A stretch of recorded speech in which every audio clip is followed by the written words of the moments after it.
Em nome de Jesus, o nosso Salvador. Amém.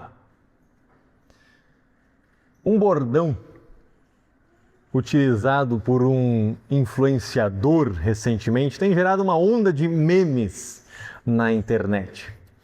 Sendo utilizado em vídeos cômicos, brincadeiras entre amigos, e em alguns casos até para campanhas publicitárias de algumas empresas.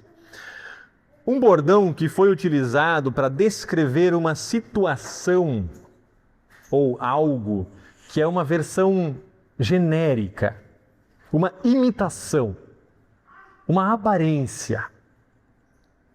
Esse meme surgiu com o influenciador Toguro, já devem ter ouvido falar. Ele estava ali explicando que uma determinada bebida que ele estava lançando não era de fato um energético, mas era parecido, era genérico. E de uma forma pausada e dramática, ele explicou que era sabor energético. E rapidamente isso se espalhou pela internet e virou um meme sendo utilizado pelas redes sociais. Mas o que isso tem a ver com os nossos textos bíblicos para este final de semana? Bom, esse meme rapidamente se espalhou também entre os cristãos. E aí surgiram bordões, como por exemplo, a pessoa se diz cristã, mas que pratica todo tipo de pecado, ela é sabor cristão, né? Parece, mas não é. Nas suas atitudes, mostra que não é. Recentemente eu vi até o sabor luterano.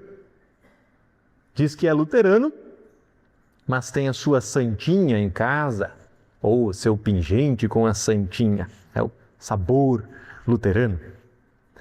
O que isso tem a ver com o texto do Evangelho? Bom, talvez nada, ou tudo, não sei. Vamos ver mais adiante. Em Mateus, no capítulo 13, no versículo 24 ao versículo 30, a primeira parte que nós ouvimos há pouco sobre a leitura do Evangelho, Jesus nos conta uma parábola sobre o reino. Ele fala que um homem semeou boas sementes na terra. Trigo. Mas à noite, enquanto todos dormiam, o inimigo veio e semeou sementes ruins. Joio. O joio é uma semente muito parecida com a de trigo. A planta também é muito semelhante com o trigo. E rapidamente nós lembramos o bordão, né? O joio ele é sabor trigo. Parece, mas não é. Tanto que Jesus diz que quando as plantas cresceram e se formaram as espigas, o joio apareceu. A planta do joio, quando ela é pequena, ela é idêntica ao trigo. Idêntica. Ela só diferencia do trigo na hora de mostrar os frutos, na hora da colheita. Nós não precisamos fazer uma grande manobra exegética para entender o que Jesus quer dizer com esta parábola. É só ler o texto. Simples. Jesus mesmo interpreta a parábola dizendo, versículos 37 a 39, quem tiver a Bíblia ali aberta pode acompanhar. Quem semeia as sementes boas é o Filho do Homem. O terreno é o mundo. As sementes boas são as pessoas que pertencem ao reino. E o joio, as que pertencem ao maligno. O inimigo que semeia o joio é o próprio diabo. A colheita é o fim dos tempos e os que fazem a colheita são os anjos. Jesus interpreta a parábola explicando para os seus discípulos. Ali no meio desses trechos que nós lemos há pouco, encontramos o porquê de Jesus usar parábolas. Versículo 35 diz assim: isso aconteceu para se cumprir o que o profeta tinha dito através do salmista no Salmo 78, onde ele diz: usarei parábolas quando falar com esse povo e explicarei coisas desconhecidas desde a criação do mundo. Primeiro, Jesus usa parábolas para se cumprir as profecias. Segundo, para confundir os sábios, ou aqueles que assim se achavam. sabendo que os humildes de coração entenderiam o que ele queria dizer. As pessoas inseridas naquele contexto de agricultura do tempo de Jesus entenderam a parábola, enquanto que os sábios, os estudiosos, por endurecerem o seu coração, não entenderam. Mas qual o ensinamento, então, essa parábola nos traz? Jesus nos ensina a não julgar precipitadamente. Também nos ensina a suportar com paciência o mal. O joio é o mal neste mundo, as provações, os sofrimentos. Por quê? Porque nós não somos daqui. Quando for feita a colheita, nós seremos levados, ou como diz o texto, para o depósito, com o trigo, ou seja, a eternidade ao qual Jesus está se referindo aqui. Na parábola, o dono da plantação revela que foi um inimigo quem semeou a semente ruim. Aí os seus empregados pedem: o Senhor quer que a gente arranque o joio? Rapidamente, eles querem fazer algo. Precisamos arrancar o joio, precisamos arrancar o mal do nosso meio. Não, responde Jesus. Porque quando forem tirar o joio, poderão arrancar também o trigo. Isso nos ensina que joio e trigo crescerão juntos até o dia da colheita. Então, sim, ali haverá separação entre joio e trigo. E essa separação não cabe a nós, cabe aos anjos que foram enviados por Deus para esta missão.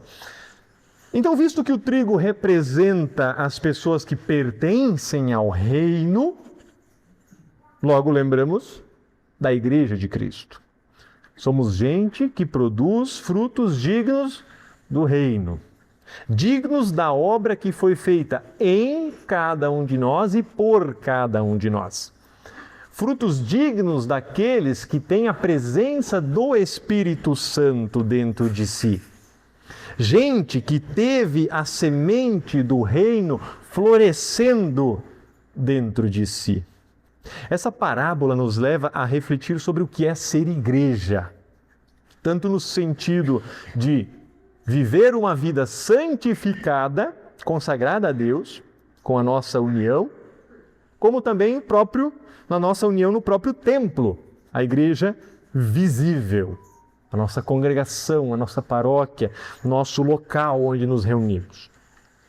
Nós acabamos de confessar aqui no Credo, terceiro artigo, cremos na Santa Igreja Cristã, a comunhão dos santos. Só que às vezes a gente fala tão rápido, porque nós aprendemos a memorizar o credo e esquecemos de refletir o que nós estamos falando. E repetimos essas frases, cremos na Santa Igreja Cristã, a comunhão dos santos, como se ali no meio tivesse uma vírgula, como se fossem duas frases distintas uma da outra. Mas se olharmos para o texto escrito, em vez de uma vírgula entre a frase cremos na Santa Igreja Cristã, a comunhão dos santos, nós temos ali um hífen, que nos remete a uma conexão.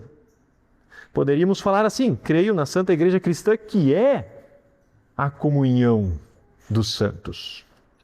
E é aqui que muita gente se confunde. Como que nós entendemos essa confissão de fé? O que é ser santo? Quem é santo? Quem pode dizer que é santo? E aí logo nós imaginamos os santos da Igreja Católica. Ou melhor, os santos da Igreja como um todo. A nossa cultura atual, ela não conhece uma forma adequada de compreender esse termo santo. O que é ser santo? Quem é santo? Geralmente nós remetemos à ideia de sem pecado. Santo é quem não tem nenhum pecado.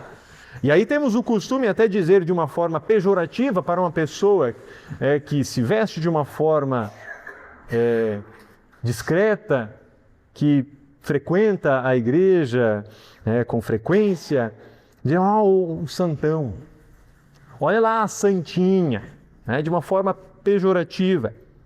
Não tem pecado, e assim por diante. Essa ideia de santo ser quem não tem pecado é apenas uma parte da ideia No conceito bíblico, santo é algo separado para Deus.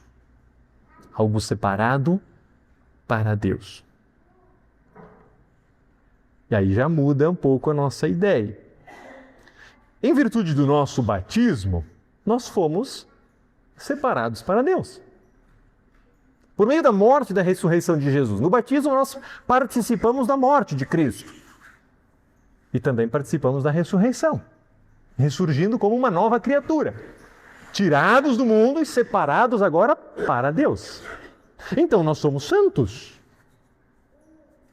O próprio apóstolo Paulo, na primeira carta aos Coríntios, no capítulo 6, no versículo 11, ele diz assim: vocês foram lavados, remetendo ao batismo, foram santificados, tornados santos, por meio deste lavar regenerador e renovador do Espírito, como ele diz também a Tito.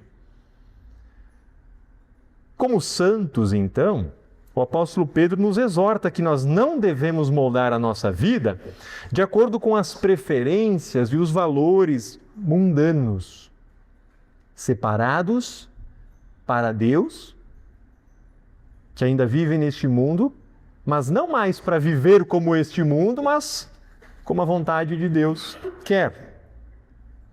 E ainda escreve o apóstolo Paulo na primeira carta, o apóstolo Pedro na sua primeira carta, ele diz assim: vocês, porém, são geração eleita, sacerdócio real, nação santa, povo de propriedade exclusiva de Deus, separados para Deus, a fim de proclamar as virtudes daquele que os chamou das trevas para a luz.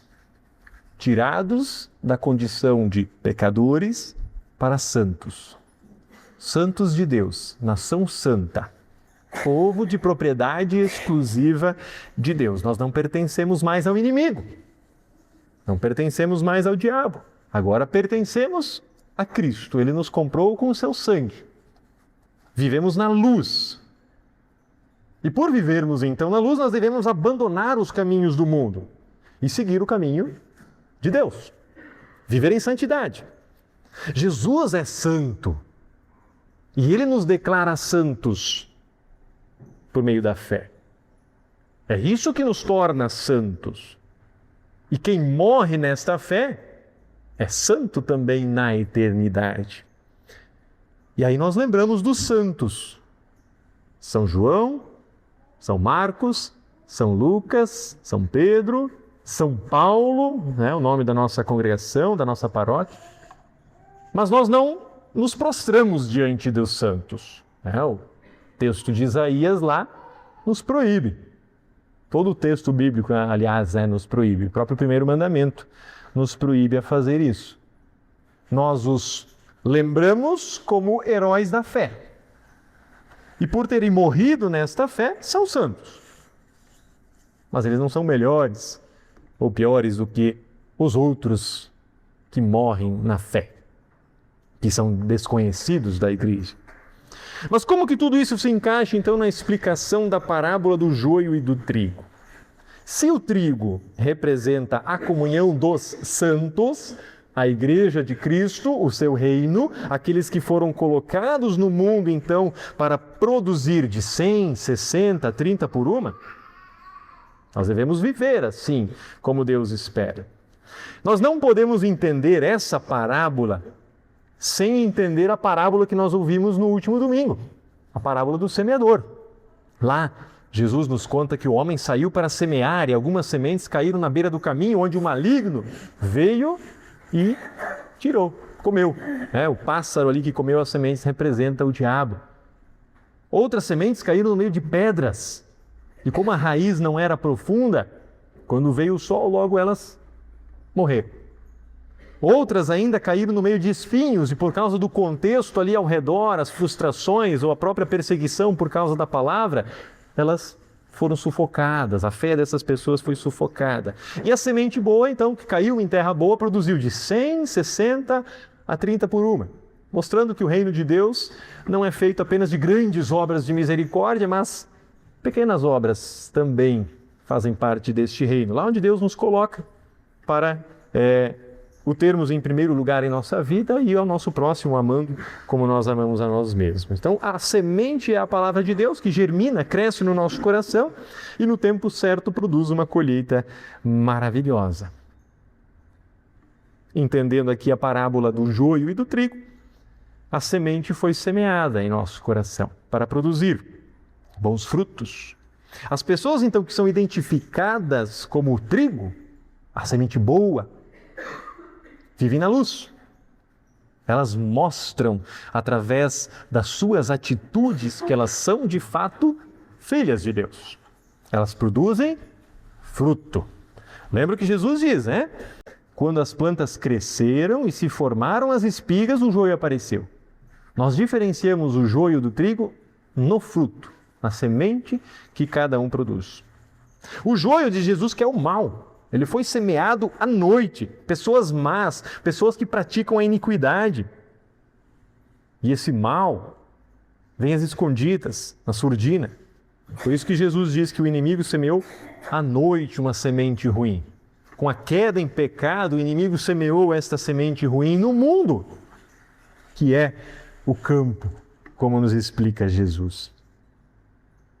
Todo o mal, o apóstolo Paulo fala sobre isso, todos os sofrimentos que nós passamos aqui neste mundo, vêm deste mal, vêm do pecado que entrou através da queda de Adão e Eva. E assim, toda a natureza foi corrompida.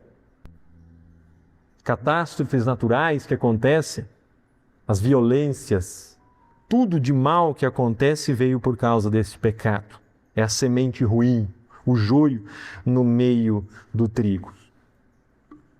Mas como nós estamos refletindo o que é a comunhão dos santos, o que é a igreja, nós sabemos também que muita gente procura o reino de Deus apenas para saber o que o reino de Deus pode fazer por ela.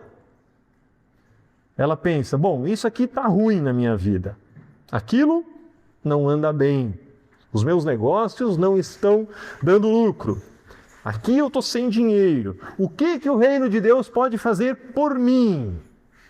A pessoa que busca o reino de Deus para resolver os seus problemas mundanos, seus problemas do aqui e agora, é o sabor cristão, é um egoísta, procura o reino pelos seus próprios interesses, não para trabalhar, não para semear a palavra, para levar mais pessoas a conhecer a Cristo, mas para receber, só quer receber, quer ver Deus trabalhando por ele, para ele, melhorando a vida dele.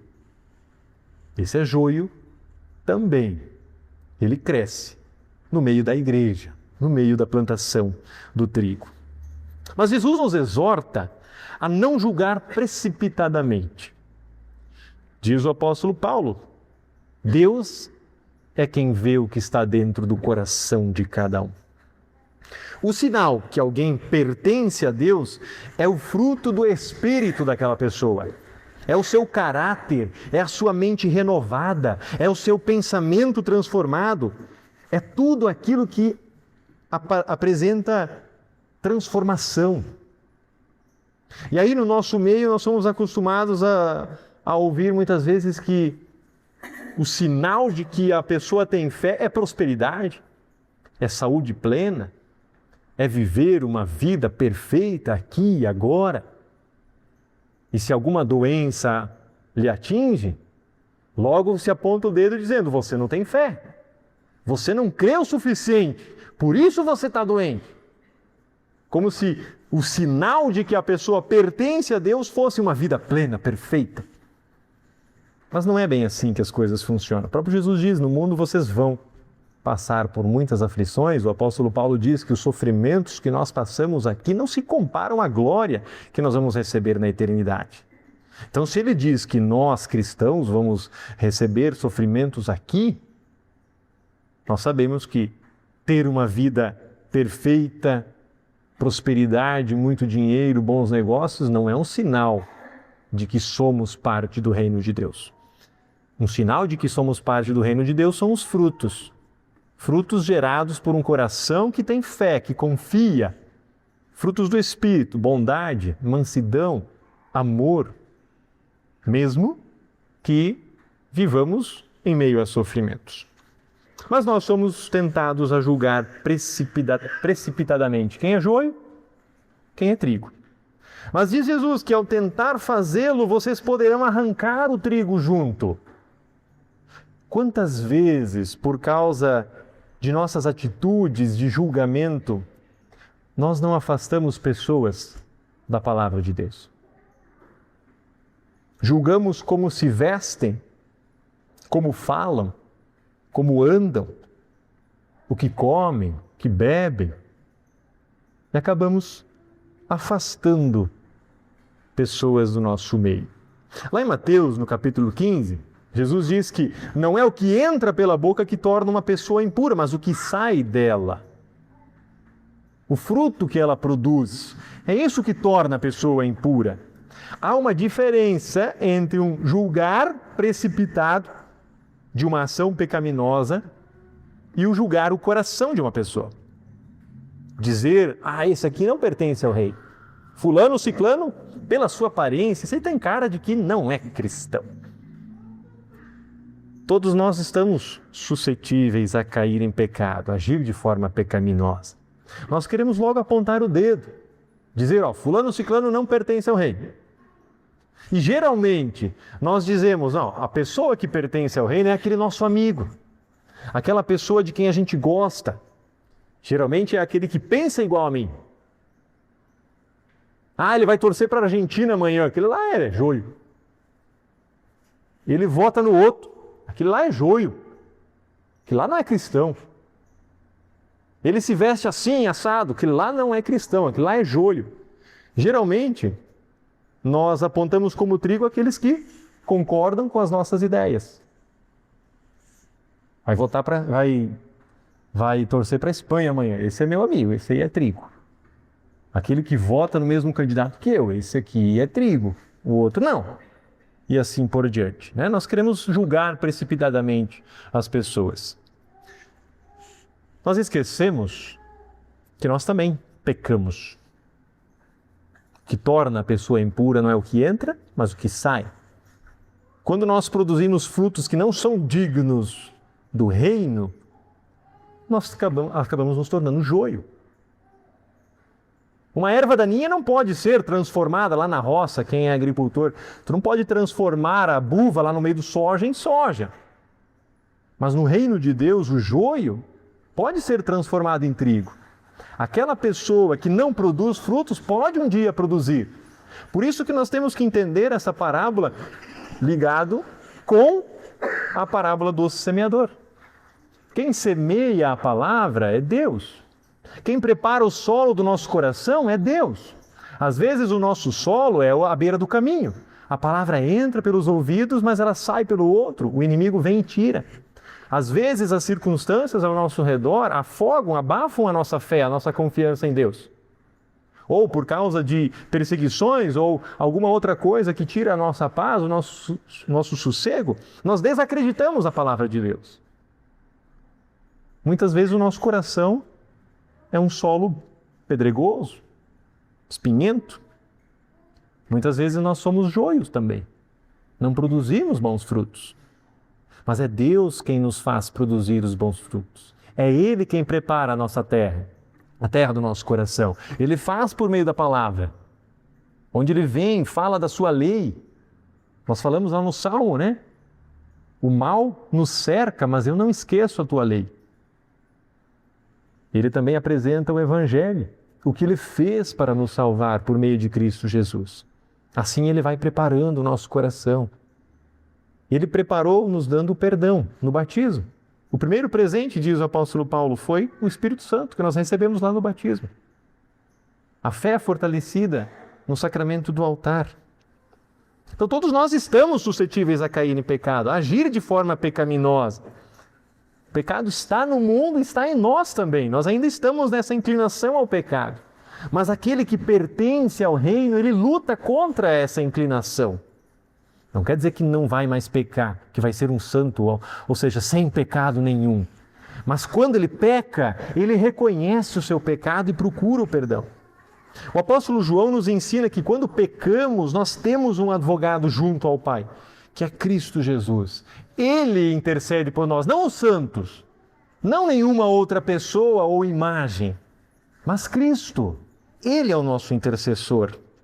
Devemos buscar a Ele quando pecamos, em humildade, em arrependimento. E assim, Deus vai cultivando a sua palavra em nosso coração, ela vai crescendo, ela vai gerando frutos. Nós vamos sendo transformados em bom trigo. Pertencer a Deus implica em lutar contra essa inclinação ao pecado. Julgar ações pecaminosas significa exortar o pecador ao arrependimento. Nós somos chamados a, de fato, exortarmos o nosso irmão sobre o seu pecado, mas não julgando, não o condenando, mas demonstrando aquilo que Deus fez por ele para o perdoar também daquele pecado. Porque um dia nós fomos perdoados. E por sermos gratos a Deus por isso, nós queremos que os outros também sejam perdoados. Mas julgar o coração de uma pessoa é diferente. Dizer que fulano ou ciclano não é parte do reino de Deus, não cabe a nós. Essa parábola então nos ensina que nós não podemos julgar o coração de ninguém. Só Deus sabe o que cada pessoa pensa, o que cada pessoa crê. E com paciência, Deus vai preparando tanto o solo do nosso coração como dos outros. Ele vai nos ensinando a suportar com paciência o mal deste mundo, porque aqui não é a nossa moradia definitiva. Nós estamos aguardando ansiosamente o dia em que seremos libertos de forma definitiva com a colheita. Então, joio e trigo crescerão juntos até o dia da colheita. Crentes e descrentes conviverão neste mundo até o dia da colheita. O bem e o mal existirão neste mundo. E até dentro da igreja visível haverá o joio. E não cabe a nós tentar separá-los. Na igreja invisível, somente Deus sabe quem faz parte. Nós vivemos em uma época de muito sabor cristão, né? Lembrando o bordão. Gente que parece cristã. Gente que rapidamente julga os outros dizendo: aquele é joio, aquele é trigo, sem conhecer de fato o coração. A parábola do joio e do trigo então nos alerta para dois perigos. O primeiro, de cair na tentação de julgar o coração das pessoas, por causa de aparências, por causa de ideias, ideologias ou assim por diante. Não cabe a nós fazer isso. A separação pertence a Deus. No tempo da colheita, Ele fará a separação. E o segundo perigo é não olhar para o nosso próprio coração. Nós olhamos muito mais para o pecado dos outros e esquecemos que nós também pecamos, que nós também precisamos nos arrepender, que muitas vezes nós também somos joio. Muitas vezes nós não produzimos os frutos dignos do reino.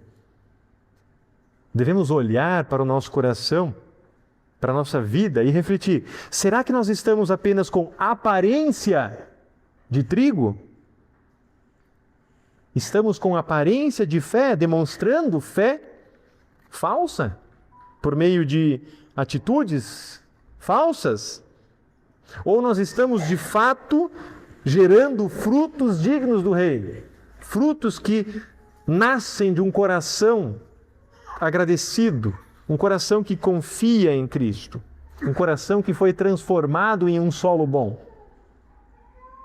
Quando o nosso testemunho é incoerente, nós oferecemos ao mundo apenas um sabor cristão, tornando o nome de Cristo muitas vezes motivo de desprezo. Ó, lá vai o crente. Já ouviram a expressão, a Bíblia é desodorante de crente, né? Está sempre embaixo do braço. Mas não abre, não lê, não vive. Pode estar na igreja todo final de semana, mas durante a semana, em casa, briga com a esposa, com os filhos, briga no trabalho, briga com os funcionários, briga com o patrão. Vive infernizando a vida dos outros, mas no domingo está lá na igreja. Isso é joio também. Nós devemos produzir bons frutos. E esses frutos não partem de nós por nós mesmos, mas partem de nós por causa do Espírito Santo que habita em nós. Quando nós ouvimos a palavra, quando participamos do sacramento, quando estamos em união na igreja, nós somos cultivados para produzir bons frutos. E Deus é um semeador paciente. Ele vai semeando, vai preparando o solo, e no tempo certo Ele fará a colheita. Assim como Ele preparou o solo do nosso coração com a sua paciência, nos dando o seu Espírito, o nosso primeiro presente, Ele continua preparando os solos dos corações endurecidos pelo pecado, para plantar neles também a boa semente. Como nós falamos na parábola do semeador no último culto, não cabe a nós julgar o solo, cabe a nós semear. A igreja foi comissionada para pregar o Evangelho a todas as pessoas, sem distinção, sem julgamento, apenas pregar, ensinar. A salvação vem de Deus. O crescimento vem de Deus, a fé vem de Deus. Ele que enviou Jesus para nos dar o perdão. A ação de salvar é 100% ação de Deus. E nós recebemos a salvação por meio da fé. E é firmado nessa fé que nós aguardamos, então, a colheita final. E enquanto aguardamos, somos lembrados de que ninguém sabe, nem o dia nem a hora, que isso vai acontecer. Por isso Deus nos chama a santidade, a viver em justiça e amor diante dele e do próximo, com bons frutos. Nós recebemos a comissão de pregar o Evangelho, mas o apóstolo Pedro também nos mostra mais uma missão que Deus nos deu, de louvar a Deus na congregação dos fiéis, nos cultos. Quando nós nos reunimos em torno da palavra e dos sacramentos, contamos e repetimos a história da cruz. Que Jesus façam isso em memória de mim. Deus vem a nós nos meios da graça. Cristo vem de forma real aqui no sacramento, junto com o pão e vinho, corpo e sangue. Nós respondemos a essa ação de Deus glorificando-o, adorando a Ele pela salvação que Ele conquistou por nós, por um preço tão cruel como foi.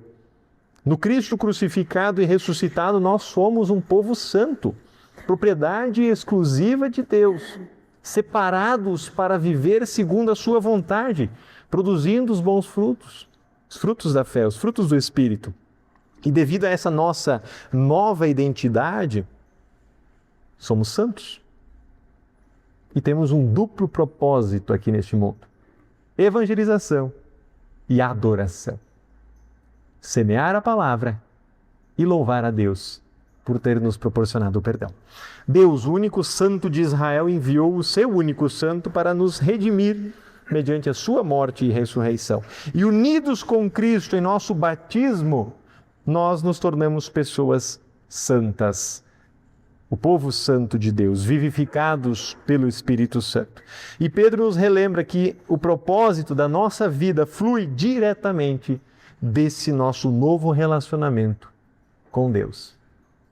As pessoas que pertencem ao reino se relacionam com Deus, evangelizam, adoram no templo, vêm com alegria adorar a Deus, trazem as suas ofertas de louvor, de gratidão a Deus, porque têm um relacionamento com o Pai, porque são propriedade exclusiva de Deus. Nós somos propriedade exclusiva de Deus, nação santa, povo santo, separado para viver segundo a sua vontade. E aguardamos ansiosamente pelo retorno de Cristo, a grande colheita, onde, finalmente, todos os sofrimentos deste mundo ficarão para trás e viveremos eternamente junto ao Pai, ao Filho e ao Espírito Santo. Que este Santo Espírito que habita em nosso coração nos conceda esta fé e fortaleça cada vez mais a permanecermos fiéis até o fim de nossa vida, mesmo quando o mal nos cerca, mesmo quando as tentações nos rodeiam. Permaneçamos fiéis a Cristo Jesus, pois somente nele há a salvação. Que Deus nos abençoe. Amém.